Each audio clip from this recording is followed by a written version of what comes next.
Unlock the power of your mind. This is Provocative Enlightenment with Eldon Taylor.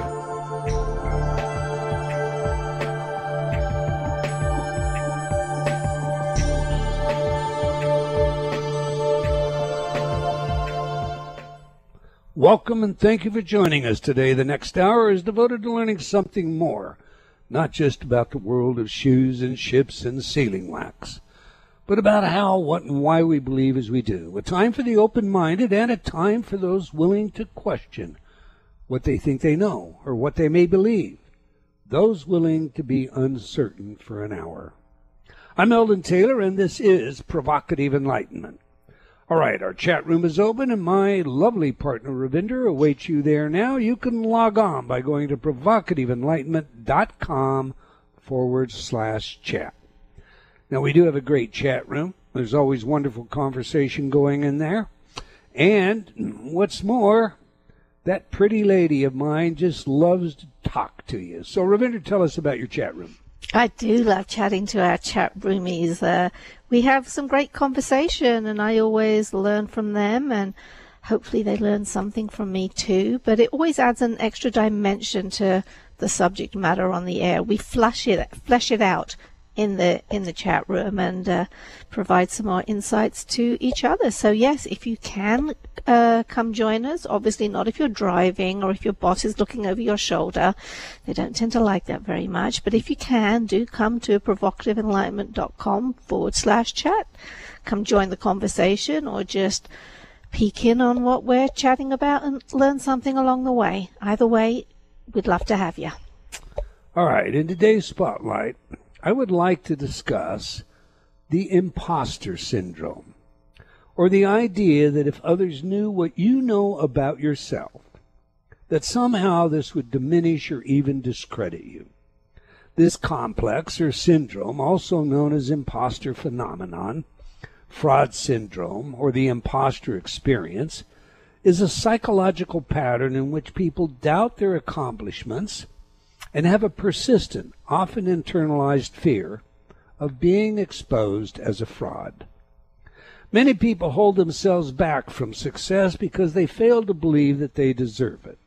As a result, they can develop methods to avoid attention and allow those feelings to govern their behavior. This complex often leads to compensation strategies designed to protect us from being exposed, and these compensation strategies can literally be so self-sabotaging in the long run as to destroy our lives. For example, it may seem somewhat harmless to tell stories or lie a little to cover ourselves.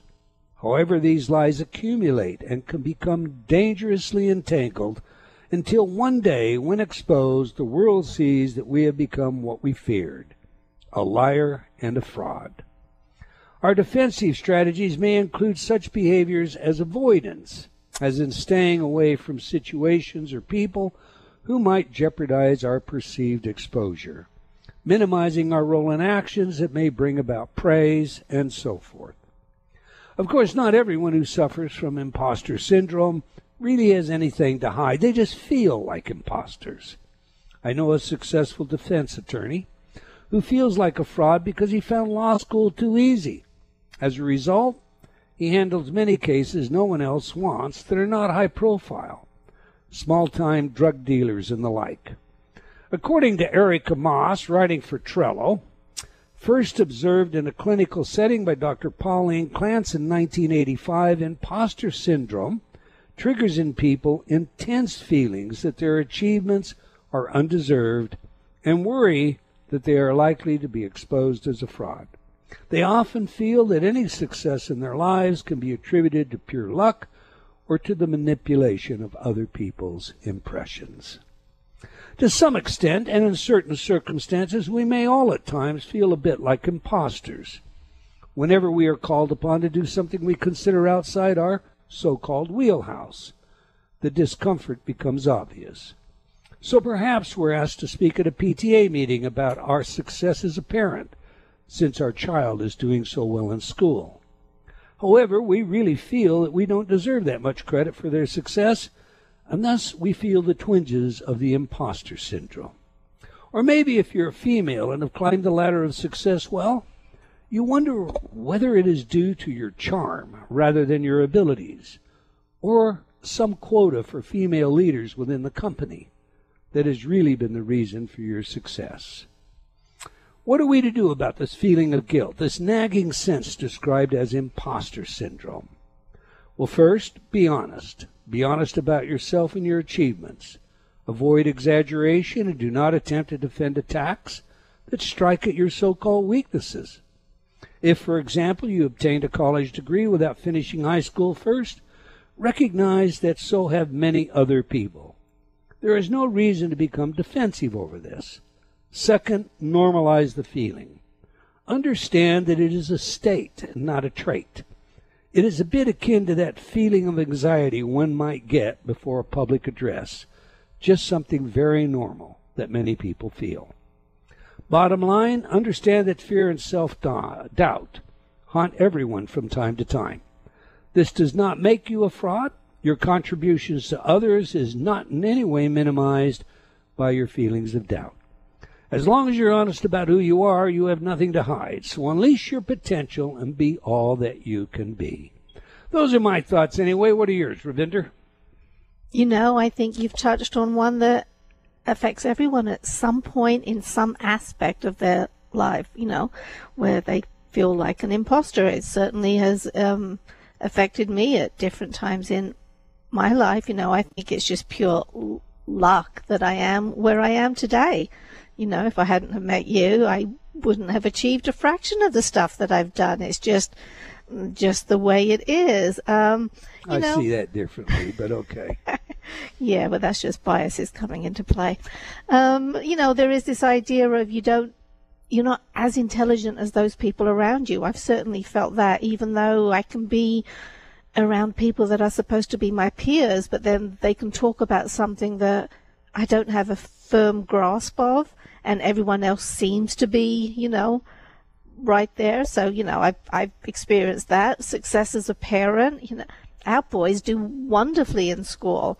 But I think all parents are aware how kids behave outside the house is very different to how they behave inside the house. So that one can have lots of parents feeling like imposters at some point, you know, when they've just had a screaming match with their child and the child's now acting like a perfect angel to friends and family.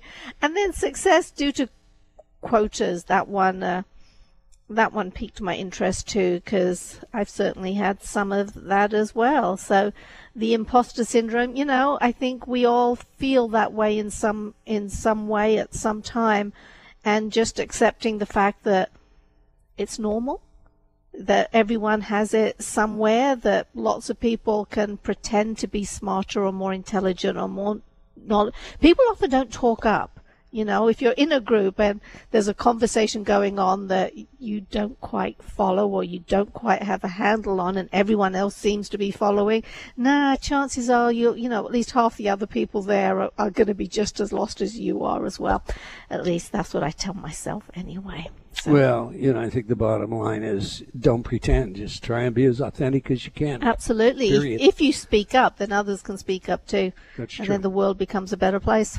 Okay, every week I read some of your letters as our way of involving you while paying respect to the very important role you play in making this show successful. Last week our show featured Dr. Richard Sidewick, and we discussed synesthesia. John wrote, "Great show with Sidewick. I don't think I would like to experience synesthesia." Alan wrote, "I think that it's quite interesting that one can experience something akin to synesthesia during meditation. I get the LSD stuff, but the meditation surprised me." Cynthia wrote, "Love your radio show. Keep those great subjects and informed guests coming. I learned so much." Moving on, Jackie wrote, "I have used your InterTalk programs to help with several problems in the past 20 years. I highly recommend InterTalk programs as they have been very helpful to me." And Gary wrote, "I have purchased several of Eldon's books from Amazon, and they are excellent. If you want to reach your best self, you have to explore his website and InterTalk CDs. It's the best way to help yourself and the world." I appreciate that, Gary. Thank you. Okay, that's all the time we're going to take for letters today, but we do love your comments, so please keep them coming. You can opine by writing to me at Eldon, that's ELDON, at eldontaylor.com, or by joining me on Facebook at Dr. Eldon Taylor. We do sincerely appreciate your thoughts and ideas, don't we, Ravinder? We do indeed. Now to today's show, Heavens on Earth, a scientific search for the afterlife, immortality, and utopia, with author Professor Michael Shermer. Now, Professor Shermer has been on this show with us before, but in the event that you missed that show, let me tell you a little about today's guest. Michael Shermer received his B.A. in psychology from Pepperdine University, his M.A. in experimental psychology from California State University, Fullerton, and his Ph.D. in the history of science from Claremont Graduate University. He has been a college professor since 1979, also teaching at Occidental College, Glendale College, and Claremont Graduate University, where he taught a transdisciplinary course for Ph.D. students on evolution, economics, and the brain. He is the publisher of Skeptic magazine, a monthly columnist for Scientific American, a presidential fellow at Chapman University, and the author of a number of New York Times best-selling books, including Why People Believe Weird Things, Why Darwin Matters, The Believing Brain, The Moral Arc, and today's subject, Heavens on Earth. So on that, let's get him in here. Welcome back to Provocative Enlightenment, Professor Michael Shermer. We like to know three things on this show, Professor. Who's the messenger? What is the message? And, of course, how do we use it? To that end, please share with us what drives your passions and goals. Oh, well, professionally, I'm the publisher of Skeptic magazine, and I write for Scientific American, and I teach a course on skepticism, and call it Skepticism 101. So my thing is skepticism. Well, it's science. It's critical thinking, most broadly the application of science and reason to solving problems and explaining how the world works, everything from the physical and biological sciences to the social sciences and psychology. My training is psychology. So most generally, I'm interested in human behavior, human action, what drives people, what motivates people, how lives turn out, why people believe the things that they believe, how they came to believe them and justify them, and so on. And then, of course, I have a commitment to the truth, so I'm interested also not just in why people believe the things that they do, but are the things actually true? Should they be believing those things? Should I be believing the things I believe? And, this is a never-ending journey because we can't get to the absolute truth. We're not gods. So it's a stepwise process of applying the scientific method and reason and logic and critical thinking to any and all claims and trying to figure out, how close to the truth we are.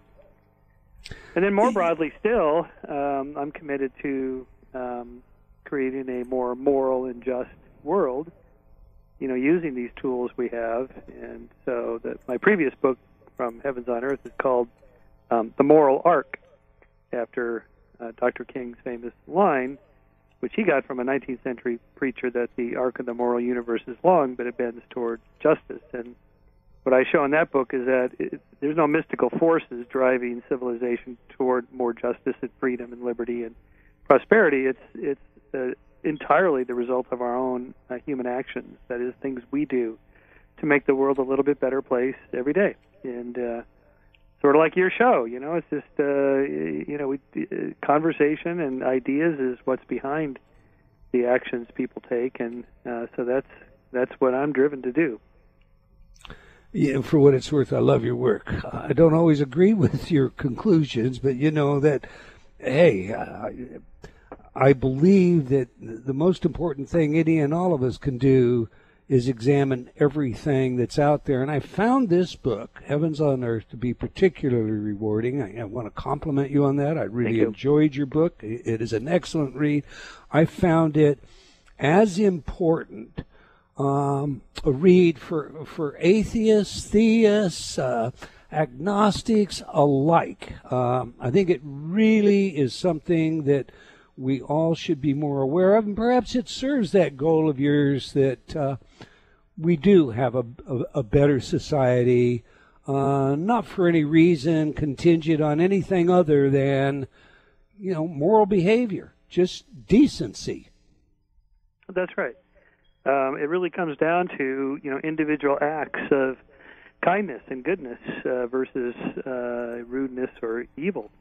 And it comes down to, you know, what you did opening the door for somebody or saying something nice to somebody, and all the way up to international relations. You know, it's like it all comes down to just people interacting with other people. And those little tiny differences can make all the difference in the world. So in both my books, The Moral Arc and Heavens on Earth, I debunk the notion of utopia. In fact, I show that aiming for utopia is dangerous. It leads people to irrational ideas, like eliminating those who are blocking our way to our perceived utopia, which is what's behind a lot of genocides and pogroms and witch hunts and so on.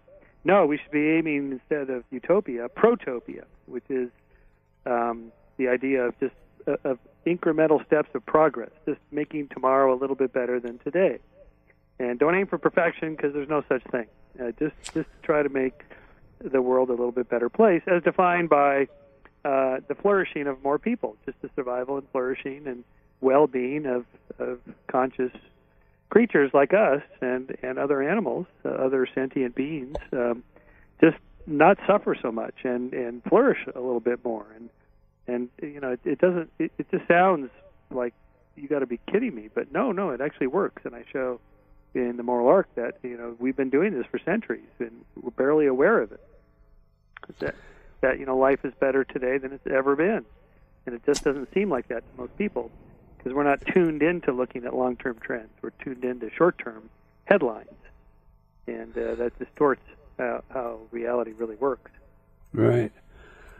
Before we really dive into your book, you know, one of the things that I hear sometimes from, you know, feedback has to do with, you know, they see the skeptic, you as a case in point, as a cynic, as even poisonous, if you will, with regard to some other value that they hold to be mutually exclusive from yours, okay?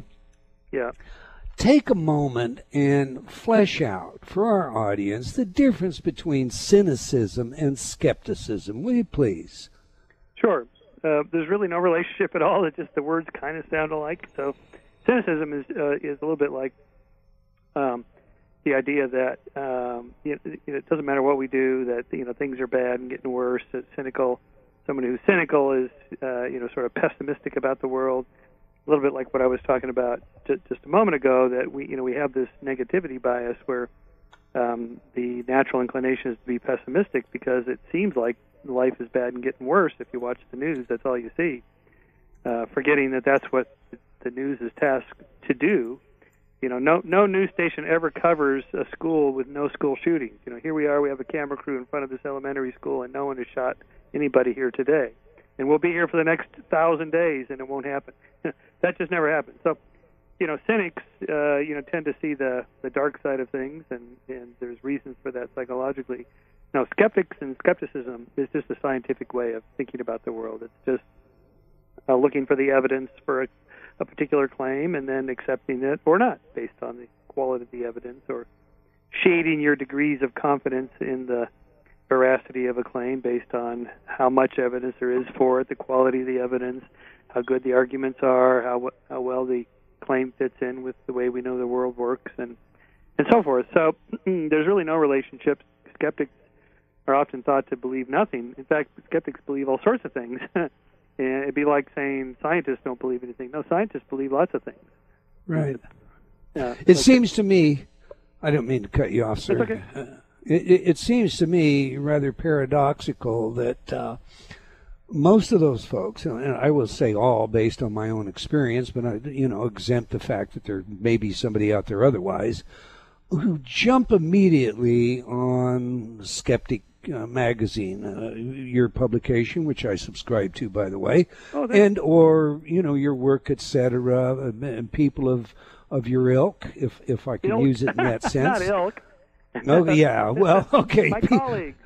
Your colleagues. There we go. Thanks for correcting me. Yeah, you're right. That was a bad one anyway. That immediately jump on that. They're the true cynics. unable to open their minds and unable to evaluate what it is that you're saying, coming to a judgment before the facts are even known to them. Do you find that to be true? Yes, of course. Lots of people do that, and particularly if there's a political agenda or a religious agenda or ideological or economic ideology agenda. We all do that. So, for example, there's this kind of meme going around now that the last decade or so that conservatives hate science, liberals love science. And this is not true. Actually, conservatives are skeptical of certain scientific claims that bump up against their particular political beliefs, but so do liberals. They do the same thing. So conservatives tend to be skeptical, say, of climate change, evolution. Those are the two big ones there. But liberals are just as bad in distorting the science when it comes to vaccinations, nuclear power, GMOs. Those are sort of the big three hot-button issues for liberals. And they distort the science equally on both sides. In general surveys, people who self-identify as conservative, they love science as much as liberals do. In all other areas, just sort of generally across the board, do you think science and technology is good for society? Yeah, absolutely. 99% of conservatives go, yeah, totally. Except for this one thing, climate change, or this one thing, evolution. And liberals, same way, except for this one thing, nuclear power, or whatever. So we all do this. If it's something that is precious to us, sort of a moral foundation in our beliefs of how we define ourselves. So, say, for example, you're conservative, you define yourself as, free market capitalism and freedom, and you like small government, and you run into this claim about parts per million of CO2 gases in the atmosphere is going to lead to global warming, therefore, we should pass draconian government restrictions on the economy and industry. You don't hear the first part. You only hear the second part about what was that about government restrictions? No, I don't like that. Right. And so from there, it just gets distorted. The science based on a very simple cognitive bias called the confirmation bias, where we look for and find confirming evidence for what we already believe, and we ignore the disconfirming evidence. And everybody does it. Liberals read the New York Times, conservatives read the Wall Street Journal. Conservatives watch Fox News, liberals watch NPR, listen to NPR, watch PBS, and so on. I mean, everybody does this. You sort of pick the sources of knowledge that are going to confirm what you want to be true. Now, the fact that all of us do that is sort of an indictment of our species. But the thing about science is that you can't do that. You may want to, as a scientist, only select the experimental results that support your hypothesis. Yes, that's true. Scientists are people, and they would like to do that, but their colleagues won't let them. In peer review and open peer commentary and debate, you can't do that. You'll be called out on it. So you have to be careful not to let yourself be subject to those things. So it's a self-correcting process. And we're all guilty of it, as you say. We all have our built-in biases, and sometimes we're blind to those biases even when we're aware of confirmation bias. I think it's important for everyone listening to our show to know that once upon a time you were quite a Christian evangelist of sorts. And when I spoke with you last, I was most impressed with our conversation and a comment you made at the end of the conversation when I asked you simply, okay, how would you live your life differently if you were still, that religious person than the kind of person that you are today and I don't want to label you, but I believe you labeled yourself as an agnostic. So as an agnostic skeptic, what's the difference in how you would live your life today? Please share with us again, if you will, what that difference is. Between an agnostic and an atheist? No, between how you would live your life today if you were still that Christian believer. Okay. Then, yeah. Well, there would be some differences. I think, obviously, I'd still be going to church if I was right. a Christian, and I'd probably be evangelizing. I was an evangelical, and by definition, what evangelicals do is they evangelize. that is, you go out and tell people about the good word. I'd probably be doing debates. I do debates now, but instead of debating theists as an atheist, I'd probably be on the other side, because I like being a public intellectual. I like engaging with people, and I like writing. So I'd probably be writing and debating the topics from the other side. So in a way, I'm pretty good at doing public debates, because on these topics, because I used to believe, so I know the arguments and the mindset and the worldview. So. But in terms of like how I treat people, I'd like to think it wouldn't be any different. I mean, I think, and I think most Christians would agree, you should be nice to people. You should be good just for goodness sake, not for any promise of a reward in the next world, or for making God happy, or for pleasing the church leaders or your pastor or whatever, but just because it's the right thing to do. Either way, whether there's a God or not, whether there's an afterlife or not, we should be nice to other people. Just because, and you can ground that in non-theistic logic. That is, the principle of interchangeable perspectives. That is, how would the golden rule? How would you like to be treated? And just apply that to other people. Just sort of a perspective taking.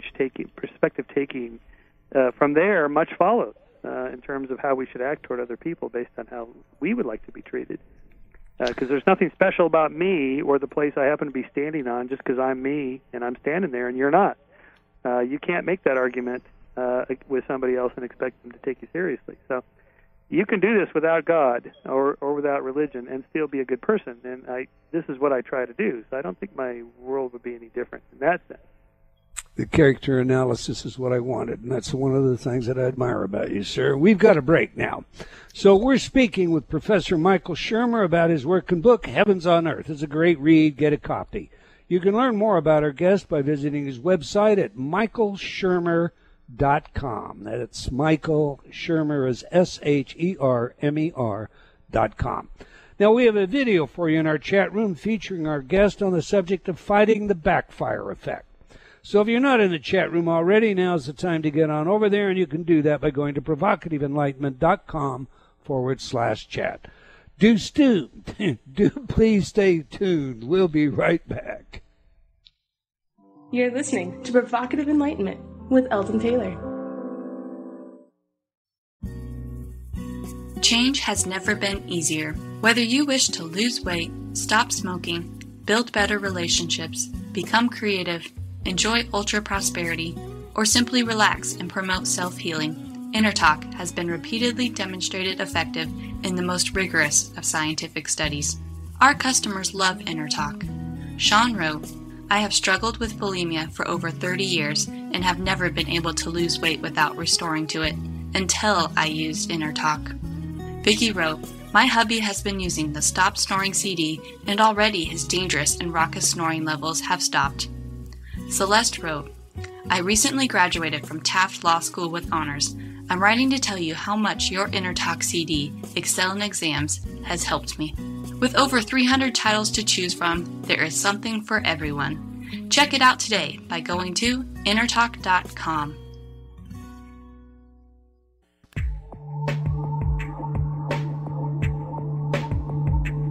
Unlock the power of your mind. This is Provocative Enlightenment with Eldon Taylor.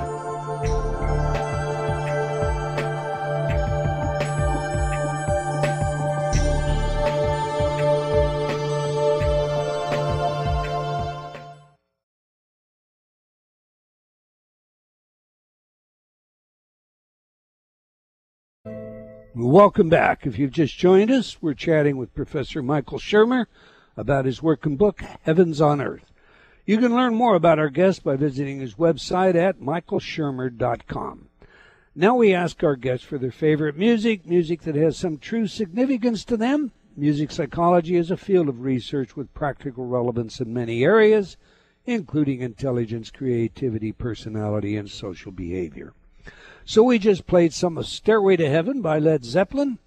Please tell us, Professor, why is this music important to you, and how does it inform us about who you are? How did you know that was my favorite all-time rock song? I believe you told us. Oh, yes, that's right, I did. Well, I do think it's touching a deep longing people have to continue in this life. That is to say, the idea of the afterlife, it kind of comes naturally in the sense that we can't imagine not being alive, because to imagine anything, you have to be alive. Which is to say, if I say imagine being unconscious, how can you imagine that? Because you have to be conscious to imagine anything. So all you can think of is like, well, when I go to sleep, it's just sort of lights out upstairs, except for my dreams. Or when I go under general anesthesia, it's completely lights out, no dreams. I just, lost time and no idea how long I was under. People that are in comas have no idea how long they're out for. And so death is probably something like that. It's just boom, boom, lights out, and that's it, end of existence. So when people say, well, where do you go after you die? I say, well, same place you were before you were born. And they look at me like, well, but I wasn't anywhere before I was born. Right. That's it. This is it. So as far as we know, I mean, I could be wrong. I mean, no one knows for sure. But as far as we know, the idea of the afterlife comes from this very fundamental cognitive awareness that I'm conscious and self-aware, and I can't imagine being anything other than this. And the fact that I can't imagine it, I can't imagine being dead, it's impossible. So all of the afterlife scenarios follow from that somehow my consciousness continues in this other existence or this other plane. And this also explains why there's so many different versions of heaven. I mean, heaven has a rich history that I reconstruct in Heavens on Earth.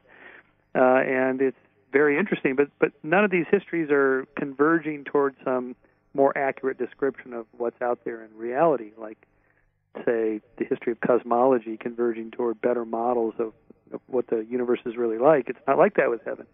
It's entirely dependent on where you happen to have been born and raised and what religion you're in and what they believe over the millennia, and so, the ancient Jews, for example, did not believe in an afterlife. They just believed you go to Sheol, S-H-O-E-L, this place. It just meant nothing.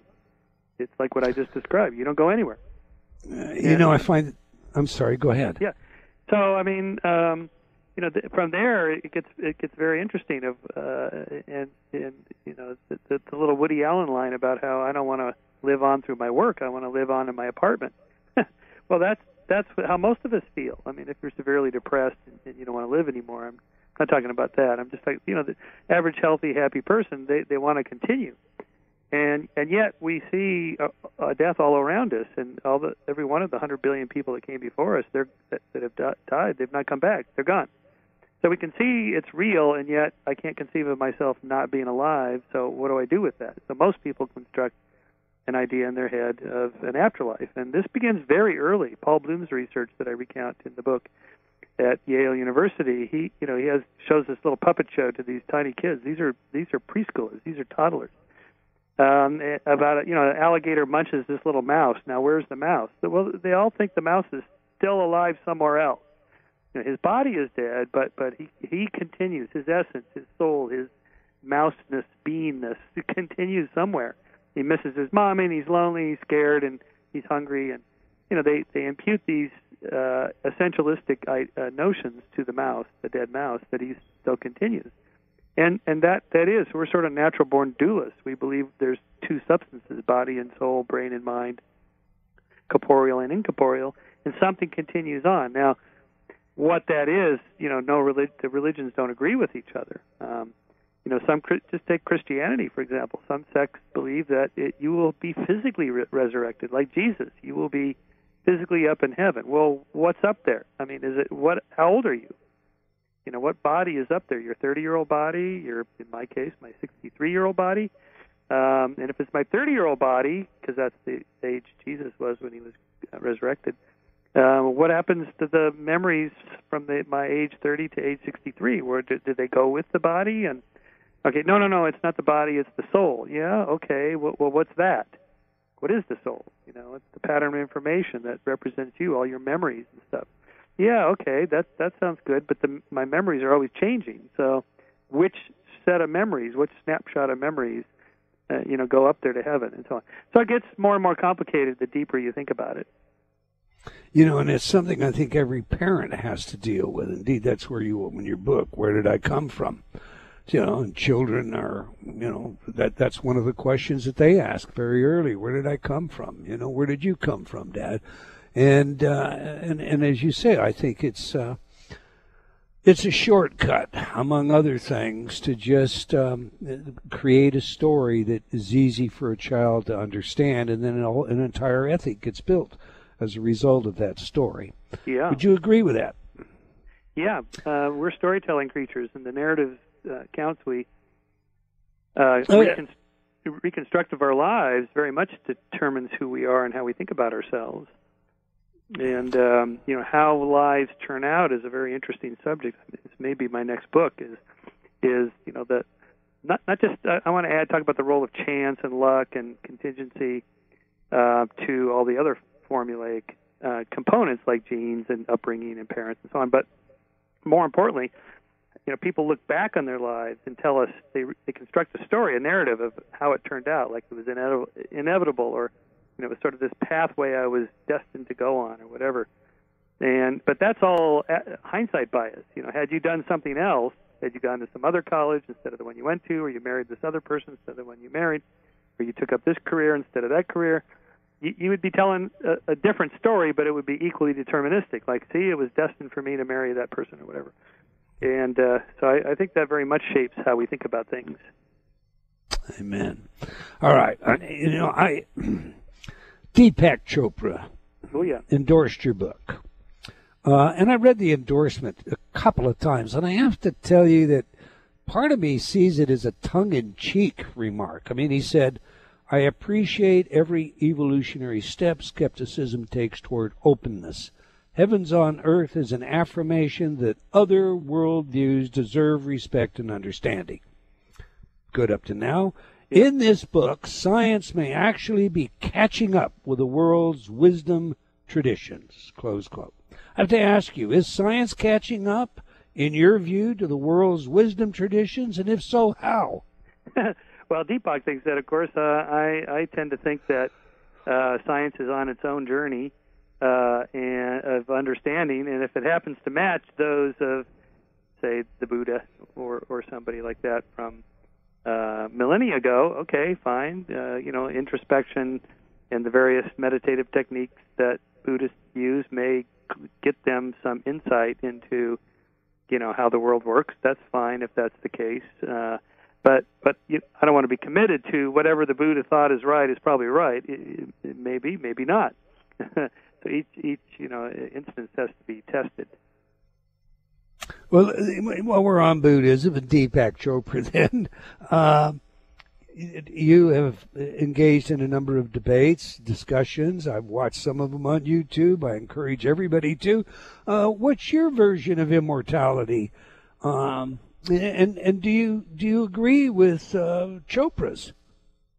Well, not in the sense of that we return to consciousness. Deepak thinks consciousness is primary in the universe and material existence is a secondary feature. I don't think so. The evidence points to the opposite of that. But if he's right and I'm wrong, and it turns out that after the death of my body, my consciousness continues on someplace else, whatever that would mean, okay, I'm all right with that. I have no desire to check out early or at all. And if it ends up being some, I can't imagine it the Christian version of heaven being correct, but if it is, and my friends are there, that I've lost, Carl Sagan and Stephen Jay Gould and Isaac Asimov, and my parents, all my parents are gone, and if I saw them again, okay, that'd be great. So I'm not against any of this, but what I focus on in the book especially is scientific attempts to do this, to cryonically freezing people or uploading your mind into the cloud so you can continue on. This way, these are really no better than the various religious theories of the afterlife in terms of the likelihood of them coming true. Interesting.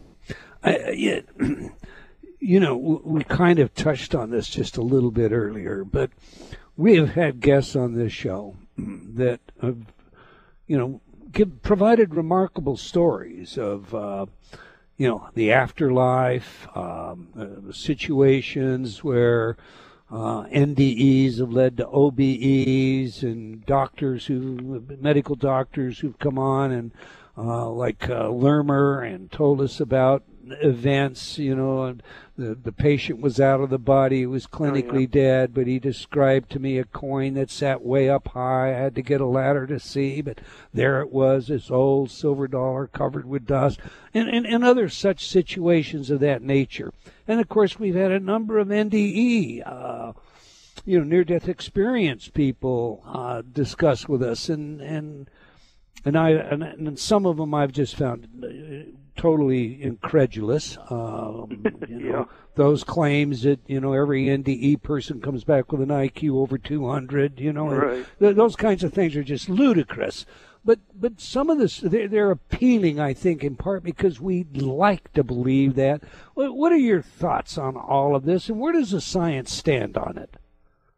Well, scientists are pretty clear about this, that near-death experiences are entirely in the brain, and they do not represent a stairway to heaven, a doorway to another dimension, or anything else like that. We know that the components of the near-death experience, such as floating out of your body, it can be replicated in the lab. You can do this through electrical stimulation of the temporal lobes of your brain, just a certain area just above your ears. If you electrically stimulate that, these are open brain surgery patients, mostly for epilepsy, and they get their permission ahead of time to wake them up after they've opened up the brain, and then tap around with electrodes and ask them what's going on. That's a way of mapping the brain. It's one way we know about how the brain works and which parts do what. Well, there's a certain little tiny spot in the temporal lobes where if you touch it, the person feels like they're floating out of their body. Like, I'm way up by the ceiling now. Now I'm halfway down, or my left leg is floating, my right leg is floating. And it's fascinating. You could do this with oxygen deprivation. This is Dr. James Winery's research with Air Force pilots, where they accelerate them in a centrifuge till they black out, so they get to know what that feels like, pulling high G's in a jet. And a lot of them have these floating out of the body experiences. And as well, the white light, the tunnel, the white light at the end of the tunnel, which has to do with oxygen deprivation to the visual cortex in the back of your skull.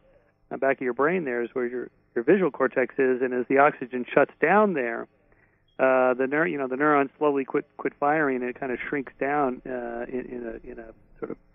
And this may happen either in the visual cortex or in the retina itself, as the blood is shunted from the periphery of your skull to the center of your skull, which is what happens when you black out. You just lose blood, and so that could create that kind of spiraling effect or tunnel effect, the white light at the end of the tunnel effect, and so on. And so much follows from that. Okay, that you could do it with hallucinogens and other ways. But that's the sort of the most common examples we have. So they're not veridical in the sense that you're going somewhere. And if you did, why are all these experiences different of what people see on the other side? I mean, what I just described is common to most NDEs and out-of-body experiences. But what they see on the other side, I saw Jesus, or I saw Moses, or I saw Buddha, or I saw my loved ones, and the descriptions are different. If it was a place you're going to, the description should be similar, but they're not. So if there is a place you go to, it has to be completely individualized, which is what maybe Jesus meant when he said the kingdom of God is within you. Maybe he meant that literally. It's just all of this is just in our heads and nothing more. When you say that, I guess I'm reminded of Stuart Hameroff. We had him on a show a couple times. So you're familiar with Hameroff's microtubule theories and so on.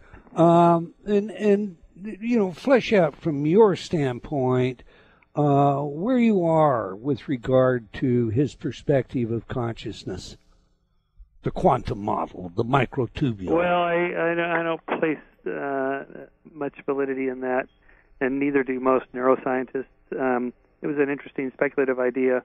It's never really caught on. Most professional neuroscientists who work in consciousness, they don't accept it. They work on, well, there's maybe half a dozen different competing theories to explain consciousness.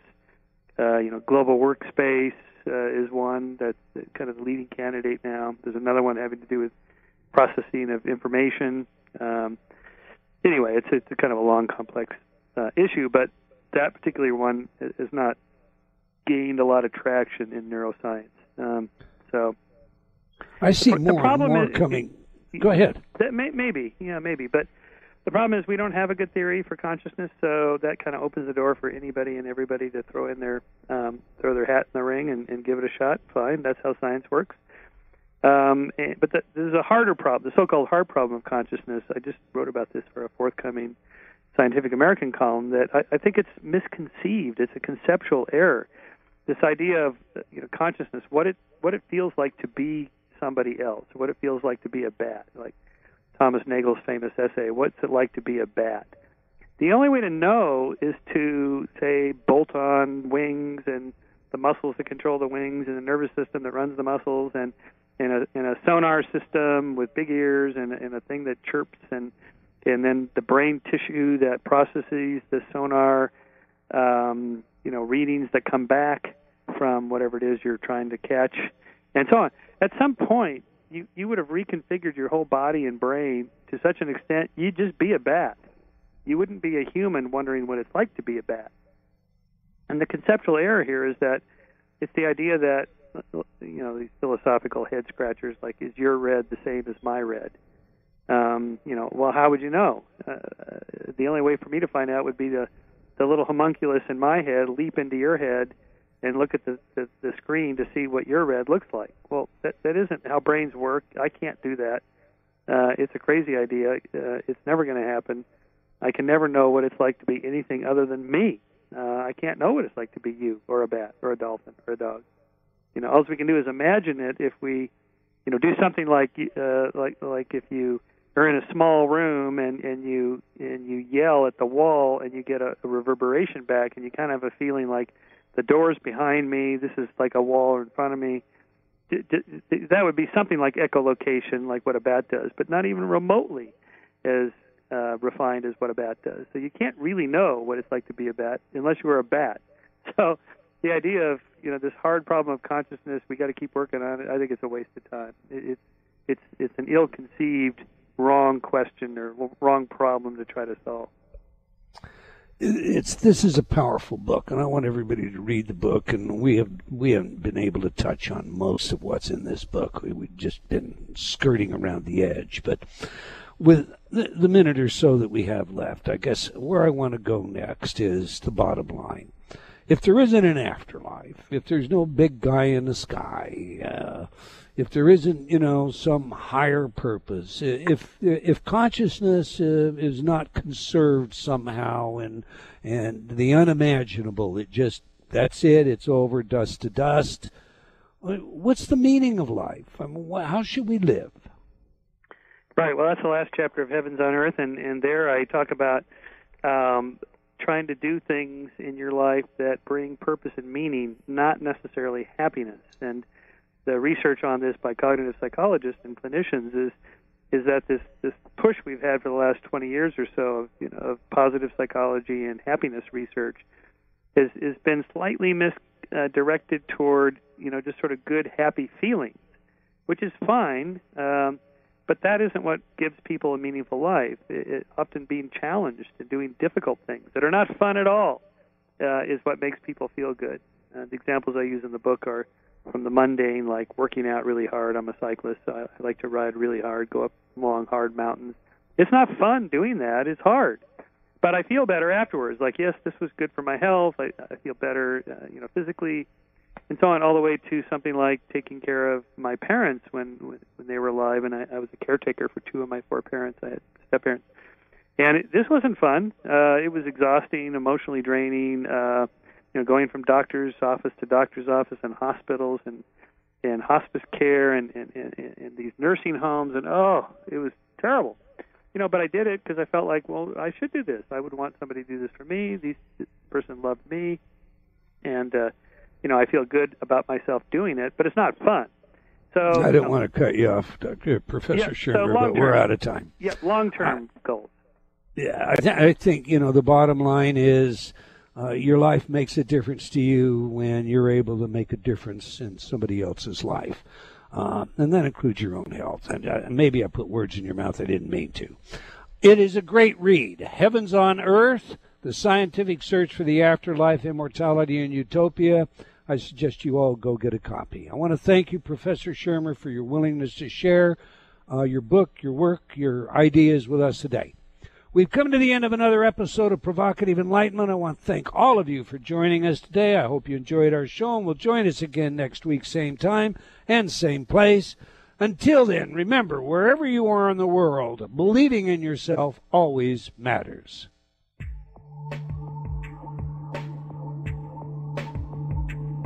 Provocative Enlightenment has been brought to you by Progressive Awareness Research and other sponsors. Provocative Enlightenment is a syndicated show and appears on other networks. For a schedule of show times, visit provocativeenlightenment.com. If you're interested in becoming a sponsor, write to Eldon at eldontaylor.com.